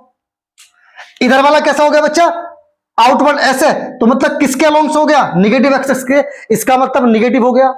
जो इलेक्ट्रिक फील्ड है उसे बाई एक्सिस से रिप्रेजेंट कर रहे हैं, तो पॉजिटिव वाला कहां किससे रिप्रेजेंट होगा, अलोंग्स टू पॉजिटिव बाई, नेगेटिव वाला किससे रिप्रेजेंट होगा, अलोंग्स टू नेगेटिव बाई। अब इलेक्ट्रिक फील्ड का जो ग्राफ है वो बेटे जो रिलेशन है डिस्टेंस है वो ये है, कैसा होना चाहिए, कर्विकल। इसका मतलब ये इलेक्ट्रिक फील्ड इधर को इसका पॉजिटिव, जल्दी बोलो, और इधर को इसका निगेटिव। तो बेटे क्या है, डिस्टेंस के साथ क्या होना चाहिए, डिस्टेंस इंक्रीज हो तो इलेक्ट्रिक फील्ड डिक्रीज होना चाहिए। तो बेटे ग्राफ तो यही बनने वाला है, पर इस साइड में बनेगा ग्राफ, वही होगा पर इस साइड में। देखो इलेक्ट्रिक फील्ड कैसा है, इस साइड में पॉजिटिव, यस पॉजिटिव से क्या हो रहा है, धीरे धीरे घटता घटता जीरो हो जाएगा, जीरो के लगभग, मतलब कंप्लीटली जीरो नहीं होने वाला। आया समझ में, नहीं आया। अब इधर आ जाइए, कैसा है यहां पे इस साइड में, इस साइड का निगेटिव, निगेटिव किससे होगा बेटे, बाई निगेटिव से। तो इसका मतलब ग्राफ कहां बनने वाला है, बाई निगेटिव से स्टार्ट होगा। तो बाई निगेटिव से स्टार्ट होगा मतलब लाइक दिस, ये आया समझ में आपको, नहीं है भैया, बाई निगेटिव यही तो है, तो बाई निगेटिव तो ये वाला होगा, इसका मतलब ग्राफ ऐसे आएगा। यस, ग्राफ की शेप यही रहनी है, बट बनना किधर है ये देखना है। देखो इलेक्ट्रिक फील्ड पॉजिटिव है, positive electric field, electric field को रिप्रेजेंट किससे कर रहे हैं, बाई एक्सिस से। तो बाई पॉजिटिव ऊपर है, इसका मतलब यहां इलेक्ट्रिक फील्ड रिप्रेजेंट हो रहा है, यस नो। तो यहां से ग्राफ बनना ऐसा ही है, कैसा, कर्विकल। तो बेटे ये वाला ग्राफ किसका हो गया, ये हो गया इस साइड का। अब इस साइड पर आए तो पॉजिटिव से बेटे आउटवर्ड होता है इलेक्ट्रिक फील्ड हमेशा, इलेक्ट्रिक फील्ड आउटवर्ड मतलब इसकी डायरेक्शन कैसे होगी, एक्स एक्स के निगेटिव के अलोंग हो गई। तो इसका मतलब यहां इलेक्ट्रिक फील्ड कैसा हो गया बच्चा, निगेटिव हुआ। तो निगेटिव कहां इलेक्ट्रिक फील्ड नीचे होगा ना, तो ग्राफ ऐसे ड्रॉ हो गया। इतनी बात समझ में आई आपको, नहीं आई। अब अगला जो ग्राफ देखते हैं वो किसके लिए देख लेते हैं बच्चा, निगेटिव चार्ज के लिए। किसके लिए देख लेते हैं, निगेटिव। ये वाला ग्राफ किसका हो गया बच्चों, हाँ नोट कीजिए पहले से, फिर करते हैं।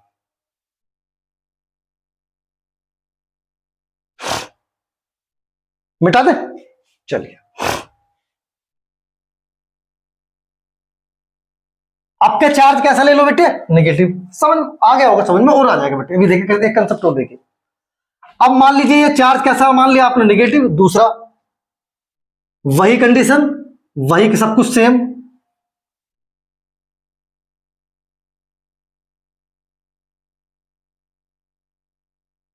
ये x पॉजिटिव, ये x निगेटिव, ये y पॉजिटिव और ये y निगेटिव। अब समझो बच्चों, इधर इलेक्ट्रिक फील्ड ये कैसा है बेटे, निगेटिव। तो निगेटिव अगर इस पॉइंट पर यहां पे कोई पॉइंट मान लो, ये मान लो, तो इस पे इन्वर्ट, इसका इन्वर्ट इधर, ई किस साइड में है, ये एक्स निगेटिव की साइड में है, तो यहां कैसा हो गया, निगेटिव। जल्दी बोलो। अब यार यहां निगेटिव है तो निगेटिव ई कहां है, नीचे है या नहीं है, जल्दी बोलिए।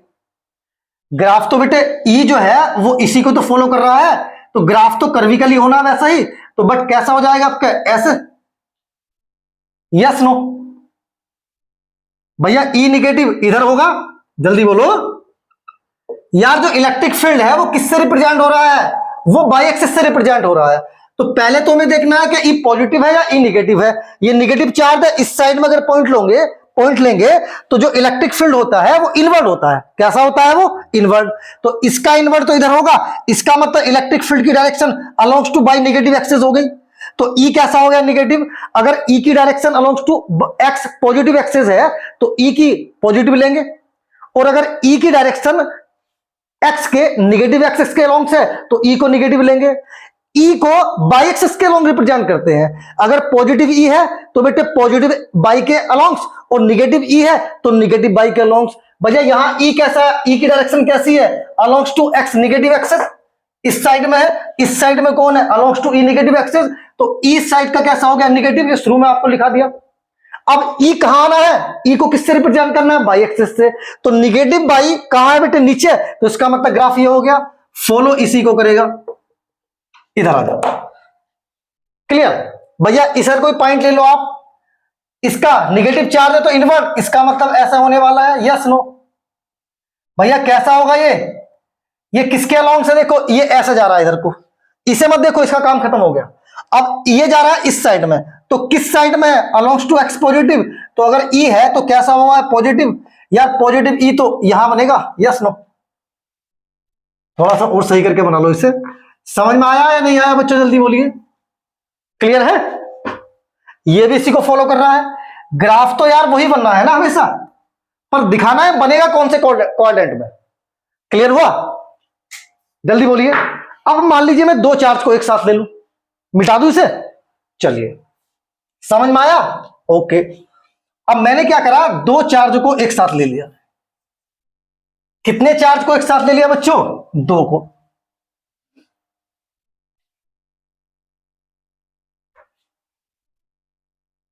एक मान लीजिए पॉजिटिव क्यू और दूसरा भी मान लीजिए पॉजिटिव क्यू।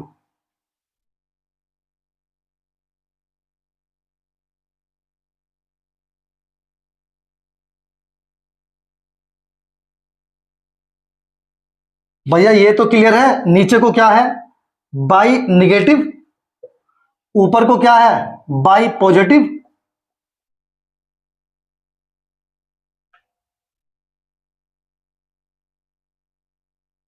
इधर को क्या है, एक्स पॉजिटिव, और बच्चों इधर को क्या है, एक्स निगेटिव। यहां तीन प्लेस मिले आपको, एक एलएचएस, एक एमएचएस और एक आरएचएस। देखो बच्चों पहली बात तो समझो,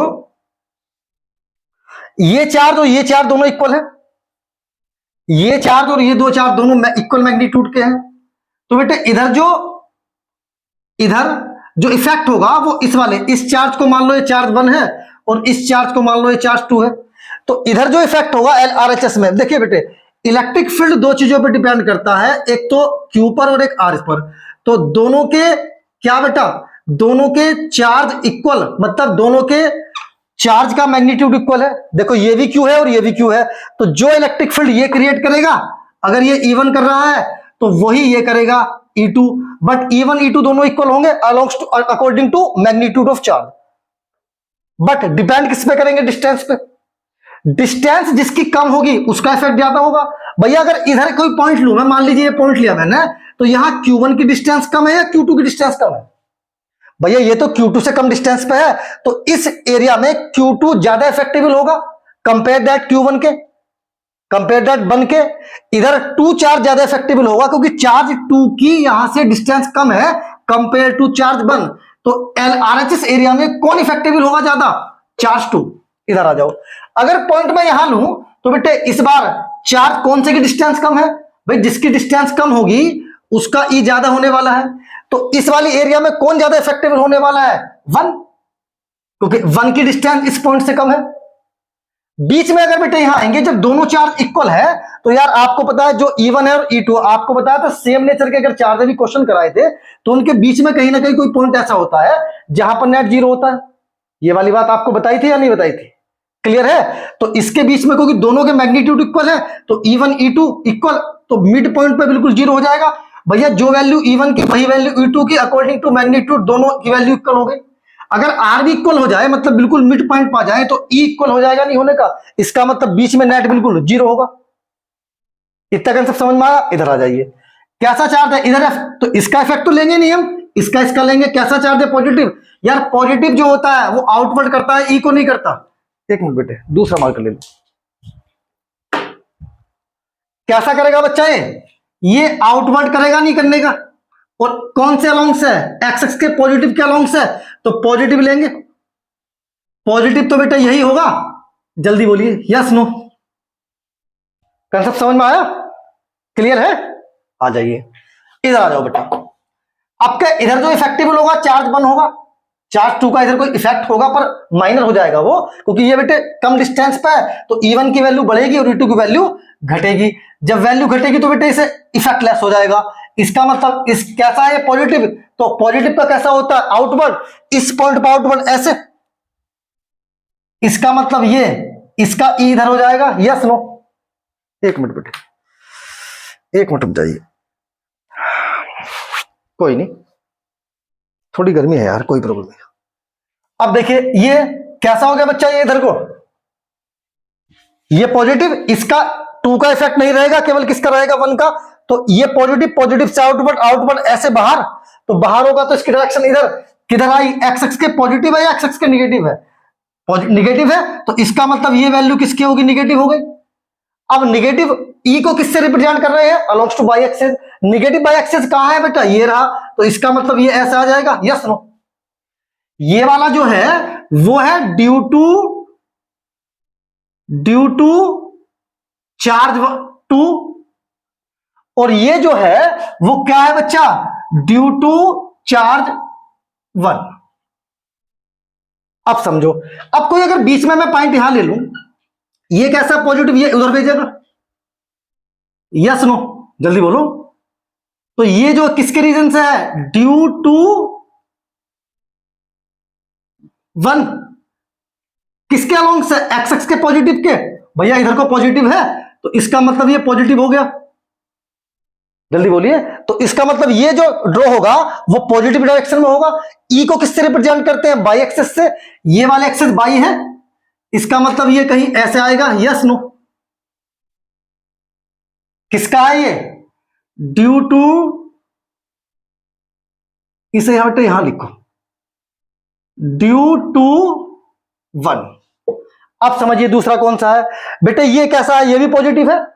इस पॉइंट पे जो ड्रॉ, इस पॉइंट पे जो डायरेक्शन होगी वो आउटवर्ड, पॉजिटिव की तो आउटवर्ड है भैया, इसकी आउटवर्ड इधर और इसकी आउटवर्ड इस पॉइंट पे इधर, तो इसका मतलब ई इसका इधर हो जाएगा।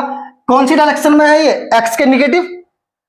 कौन सी डायरेक्शन में है ये? एक्स के निगेटिव। तो इसका मतलब बच्चा ये माइनस का हो जाएगा, नहीं होने का, जल्दी बोलो यस नो। ये वाला किसके रीजन से है? ये है ड्यू टू 2। इसका मतलब इसका निगेटिव से बनना है।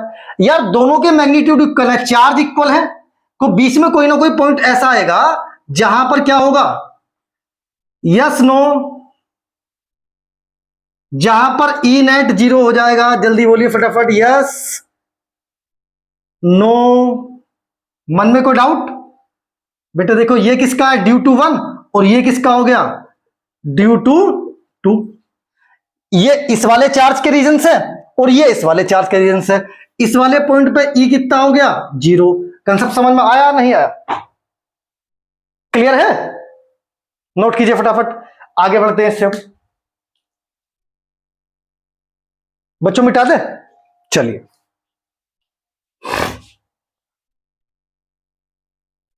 आपके एक पॉजिटिव ले लो, एक नेगेटिव ले लो।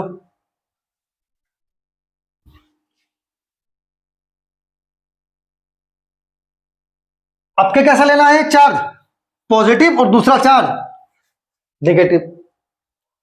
एक चार्ज पॉजिटिव क्यों लो? अभी बेटे सेम मैग्नीट्यूड के चार्ज ले रहे हैं, अभी आपको अपोजिट सॉरी डिफरेंट मैग्नीट्यूड के चार्ज से भी बताएंगे हम।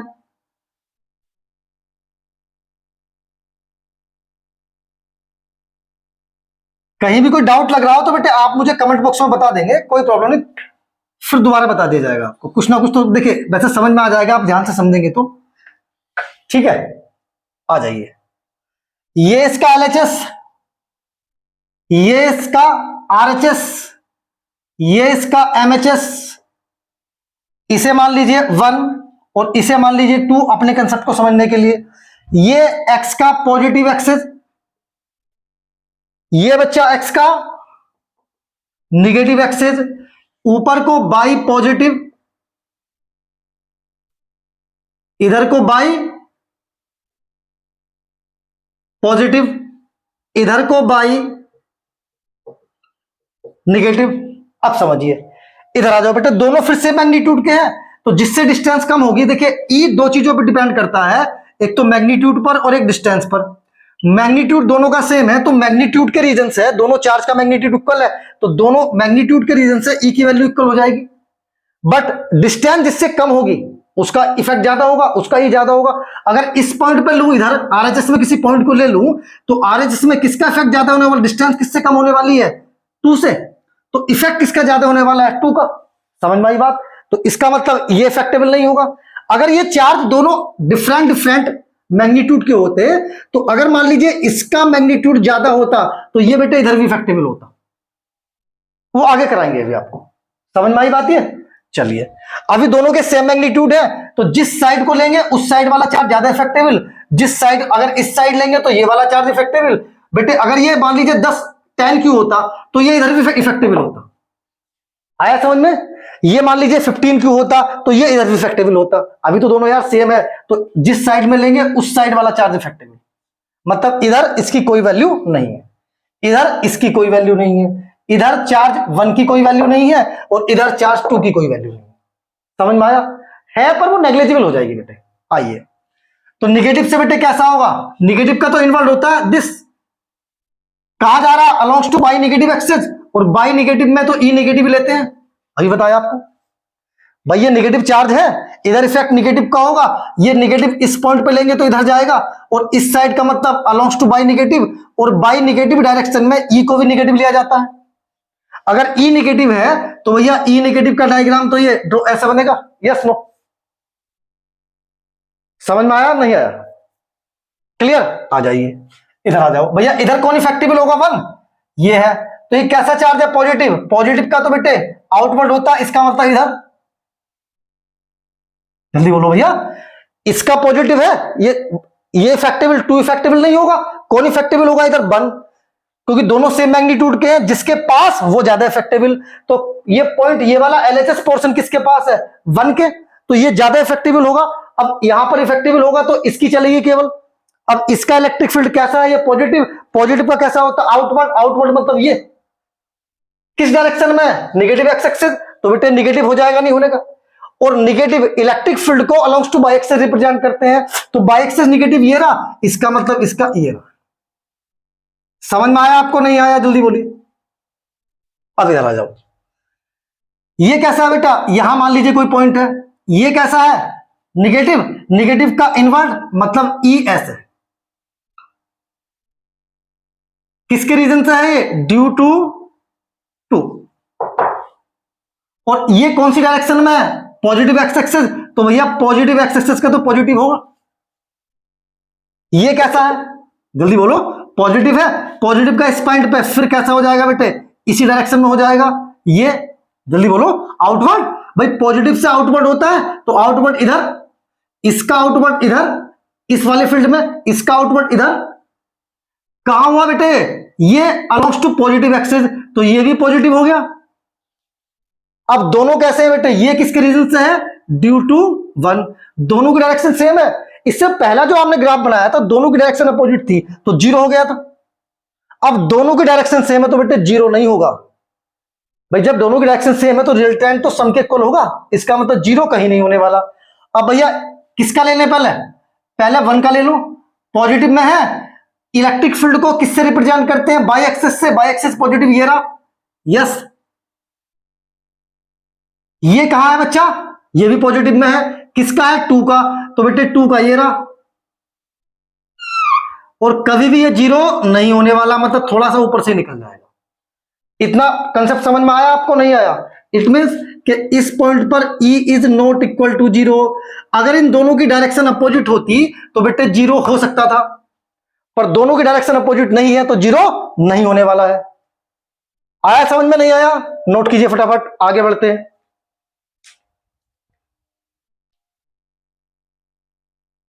मिटा दें, चलिए।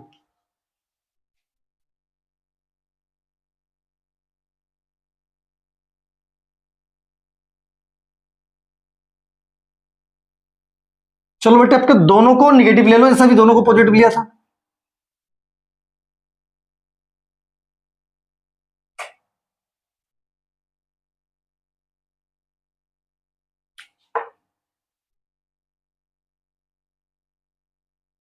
चलिए इधर आ जाओ, दोनों निगेटिव है, सेम मैग्नीट्यूड के हैं, तो बेटे इधर इसका इफेक्ट होगा, इधर इसका इफेक्ट होगा, बीच में दोनों का होगा। ये LHS, ये MHS और ये RHS, क्योंकि दोनों के मैग्नीट्यूड सेम है तो मैग्नीट्यूड सेम होने पर दोनों का E सेम हो जाएगा। डिपेंड किसके पर करेगा, D पे, मैग्नीट्यूड के रीजन से E सेम हो जाएगा इलेक्ट्रिक फील्ड। अब डिपेंड किस पे करेगा, R पर, तो जिसका R पास होगा, जो R मतलब जो चार्ज के पास वाला फील्ड होगा तो वहां पर उसी का इफेक्ट होगा। RHS में किसके पास है बेटे 2 के, तो यहां इफेक्ट किसका होगा 2 का। भैया इधर किसका इफेक्ट है, ये किसके पास है 1 के, तो इधर इफेक्ट होगा 1 का। आ जाइए, बीच में बेटे दोनों का होगा। अब समझो ये कैसा है बेटे, निगेटिव। अगर यहां कोई पॉइंट लू तो निगेटिव में इन्वर्ट होता है, मतलब ऐसे, यस। किस साइड में है, अलोंग्स टू निगेटिव एक्स एक्सिस। भैया देखो अलोंग्स टू निगेटिव एक्स एक्सिस, ये हॉरिजॉन्टल लाइन है और कौन सी डायरेक्शन में जा रही है, by dash, negative by dash, negative by axis, negative by axis, तो निगेटिव हो गया बच्चा ये। अब जब E निगेटिव हुआ बच्चों, E निगेटिव हुआ, E को किससे रिप्रेजेंट करते हैं, यहां पर इस ग्राफ में alongs to y axis. Negative y इधर साइड में कहां है बेटे, नीचे है, तो इसका मतलब इसका ग्राफ ऐसे, यस नो, बोलिए इधर आ जाइए। ये कैसा है, निगेटिव, निगेटिव का फिर इन्वर्ट होगा। भैया इस पॉइंट को लो तो इसका इन्वर्ट, इसका तो फैक्ट होगा नहीं, किसका होगा यहां 1 का, 1 का इन्वर्ट ऐसे। ये किससे है, ड्यू टू 2, तो ये किसका हुआ, ड्यू टू 1। कौन सी डायरेक्शन में, alongs to positive x axis, तो कैसा हो गया ये E पॉजिटिव। E पॉजिटिव तो बेटा ये वाला होगा E पॉजिटिव। आ गया समझ में? यहां एक पॉइंट ले लो, मान लीजिए ले लिया आपने। भैया ये 1 कैसा है, निगेटिव, तो इसका इलेक्ट्रिक फील्ड ऐसे। ये किसके रीजन से है, ड्यू टू 1, इसका इलेक्ट्रिक फील्ड ऐसे। जल्दी बोलो भैया, इसका इन्वर्ट इधर को होगा, निगेटिव का इन्वर्ट में होता है, इसका इन्वर्ट इधर को और इसका इन्वर्ट इधर को, तो ये किसका हो गया, ड्यू टू 2। इसका इन्वर्ट इस पॉइंट पे इधर को, इसका इन्वर्ट इस पॉइंट पे इधर को। भैया दोनों सेम, देखिए सेम मैग्नीट्यूड के हैं तो कहीं ना कहीं मिड पॉइंट पे 0 होगा। ये किसके अलोंग से, अलोंग्स टू पॉजिटिव एक्स एक्सिस, तो ये पॉजिटिव हो गया, और ये अलोंग्स टू निगेटिव एक्स एक्सिस, ये निगेटिव हो गया। जो निगेटिव है वो नीचे से आएगा और जो पॉजिटिव है वो ऊपर से आएगा। इतना कंसेप्ट समझ में आया? तो बेटे देखिए ये पॉजिटिव वाला इसका इधर से आएगा, यस नो। जब दोनों का मैग्नीट्यूड सेम है तो कहीं ना कहीं दोनों 0 भी होंगे, इसका मतलब इस पॉइंट पे दोनों 0 हो जाएंगे नहीं होने के। बेटे जो मैग्नीट्यूड इसका वही मैग्नीट्यूड इसका, तो E मैग्नीट्यूड से सेम हो गया। E दो चीजों पे डिपेंड करता है, E डायरेक्टली प्रोपोर्शनल होता है Q के और E इनवर्सली प्रोपोर्शनल होता है R स्क्वायर के। जब चार्ज सेम है तो चार्ज के रीजन से दोनों के मैग्नीट्यूड सेम है तो Q सेम हो गया। अब अगर दोनों का R सेम हो जाए तो बेटे इसका मतलब E सेम हो जाएगा। क्योंकि दोनों की डायरेक्शन अपोजिट है, तो कहीं ना कहीं ऐसा होगा जहां जीरो होगा। कहां पे होगा? जहां क्यू और आर सेम होंगे। क्यू सेम दे रखे हैं, आर अगर सेम हो जाएंगे कब? जब मिड पॉइंट होगा, तो मिड पॉइंट पे बेटे दोनों का सेम हो जाएगा, इसका मतलब ई नेट जीरो हो जाएगा। समझ में आया नहीं आया? नोट कीजिए फटाफट। ये किसका है? ये है ड्यू टू 2 का, और ये है ड्यू टू 1 का। नोट कीजिए फटाफट, जल्दी नोट कीजिए। हो गया बच्चों? चलिए इरेज कर दें। अब एक और देख लीजिए, या बहुत हो गए। चलो एक या डिफरेंट चार्ज का और करा दो। चलिए एक डिफरेंट चार्ज का और करा देते हैं।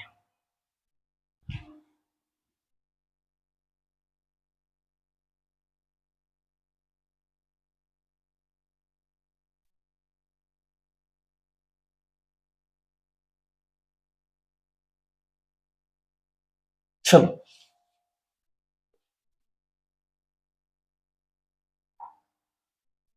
बेटा समझिए, ये मान लीजिए Q है, और ये मान लीजिए प्लस के 6Q है। अभी तक दोनों चार्ज सेम ले रहे थे, अब कैसे ले लिए? Different different. ये LHS, ये LHS, वो RHS। अब समझिए बेटे, दोनों पॉजिटिव है, ये नीचे क्या होगा? बाई नेगेटिव हो जाएगा। बाई एक्सेस को कौन, बाई एक्सेस पे कौन रिप्रेजेंट होता है? Electric field. और एक्स एक्सेस पे तो डिस्टेंस रिप्रेजेंट है ही। अब समझिए बेटे, देखिए दोनों अलग अलग मैग्नीट्यूड के हैं, ये 1 और ये 2। बेटे हमने पॉइंट लिया पहले एलएचएस में, समझो मेरी बात को। ये 6 है और ये Q है, ये 6Q है और ये Q है। पहली बात तो इसके पास में है, तो इफेक्टिवली यही ज्यादा होने वाला है। फिर दूसरी बात क्या है बेटे, ये भी पॉजिटिव है और ये भी पॉजिटिव है, इससे भी आउटपुट होगा, इससे भी आउटपुट होगा। इतनी बात समझ में आई? तो यहां इफेक्ट किसका ज्यादा होने वाला है बेटे? इसका होने वाला है, क्योंकि ताकतवर है, पहले से बेटे स्ट्रॉन्ग है, क्योंकि इसका मैग्नीट्यूड चार्ज का ज्यादा है।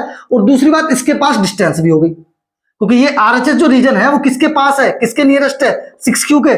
जितनी डिस्टेंस कम होगी उसका उतना इफेक्ट ज्यादा होने वाला है, तो इस साइड में किसका इफेक्ट होगा? 6Q का। इतनी बात समझ में आई आपको? चलिए, तो ये कैसा होगा बेटे? पॉजिटिव। पॉजिटिव का कैसा होता है? आउटवर्ड। तो आउटवर्ड मतलब इधर।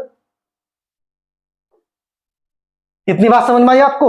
अब ये बेटे आउटवर्ड हो गया, तो आउटवर्ड होने पे क्या हुआ? पॉजिटिव, पॉजिटिव एक्स एक्सेस हो गया। आउटवर्ड मतलब पॉजिटिव एक्स एक्सेस, तो पॉजिटिव एक्स एक्सेस का बेटे ये वाला ग्राफ आ जाएगा, yes no? E inversely proportional R square. इतनी बात आपको समझ में आई या नहीं आई? अब देखिए, ये बेटे प्लस और ये 6Q इधर आ गए। इफेक्ट देखिए, ये भी पॉजिटिव है, ये भी पॉजिटिव है, तो यहां पर बेटे पॉजिटिव का तो आउटवर्ड होता है, तो इसका मतलब आउटवर्ड हो गया। इसका मतलब कैसा हो गया बच्चों? आउटवर्ड। अगर आउटवर्ड हुआ, इफेक्ट किसका होगा बेटे? इसका ज्यादा हो जाएगा। इसके नियरेस्ट है तो इसका भी होगा, तो दोनों पॉजिटिव है, दोनों का आउटवर्ड होगा नहीं होने का। इसका मतलब इसका कितना हो गया? ई किस साइड में? Alongs to negative x axis, तो बेटे नेगेटिव हो गया। नेगेटिव का बच्चा, अब तो नॉर्मल सी बात है, सट गए होंगे अब तो। अब देखो, यहां बीच में मान लीजिए आपने कोई पॉइंट लिया, पहली बात तो दोनों सेम नेचर के हैं, तो पॉइंट किसके नियरेस्ट लिया जाना है? स्मॉलर चार्ज के। इसका मतलब स्मॉलर चार्ज के पास होगा। इतनी बात अभी तो क्वेश्चन कराई है ऐसे कि अगर दोनों के नेचर सेम है, तो बीच में जो पॉइंट होगा वो नियरेस्ट कहां होगा? स्मॉलर चार्ज होगा, जहां पर नेट जीरो हो। तो इसका मतलब इस पर ई जीरो हो जाएगा। बनाना कैसे है देखिए। अब देखो बेटे, यहां एक पॉइंट लिया, यहां कोई हमने एक पॉइंट ले लिया वैसे समझने के लिए। ये कैसा है? ये वाला कैसा है बच्चों? जल्दी बोलो। पॉजिटिव। पॉजिटिव का इधर होगा, कहां है? अलोंग्स टू पॉजिटिव एक्स एक्सिस, तो जो पॉजिटिव एक्स एक्सिस में है उसकी ई पॉजिटिव। इसका आउटवर्ड कैसा होगा? इधर होगा, तो ये बेटे किसका हो गया? ई। ये भी तो, ये कैसा हो जाएगा बच्चा? ये नेगेटिव हो जाएगा। ये वाला किसके रीजन से है? Due to 1। और ये किसके रीजन से है? Due to 2। ये किसके रीजन से है? Due to 1। सॉरी, ये वाला बेटे पॉजिटिव है, पॉजिटिव का इस पॉइंट पर आउटवर्ड ऐसे होगा। पॉजिटिव है, इस पॉइंट पर आउटवर्ड ऐसे होगा। तो अब क्या बनाना है? नेगेटिव, और एक बनाना है पॉजिटिव। तो पॉजिटिव बेटे क्या है? जो अलोंग्स टू पॉजिटिव एक्स एक्सिस उसका ई पॉजिटिव, जो अलोंग्स टू नेगेटिव एक्स एक्सिस उसका ई नेगेटिव। और ई किससे रिप्रेजेंट है? बाई एक्सिस से। तो ई नेगेटिव बेटे यहां नीचे आएगा और ई पॉजिटिव ऊपर आएगा, बट क्योंकि दोनों के नेचर सेम है तो पॉइंट किसके, जहां पर ई नेट जीरो होगा वो पॉइंट किसके नियरेस्ट होगा, स्मॉलर चार्ज के। ये क्वेश्चन में आपको कराया है, तो ये आया बच्चा ऐसे। आया समझ में आपको, नहीं आया?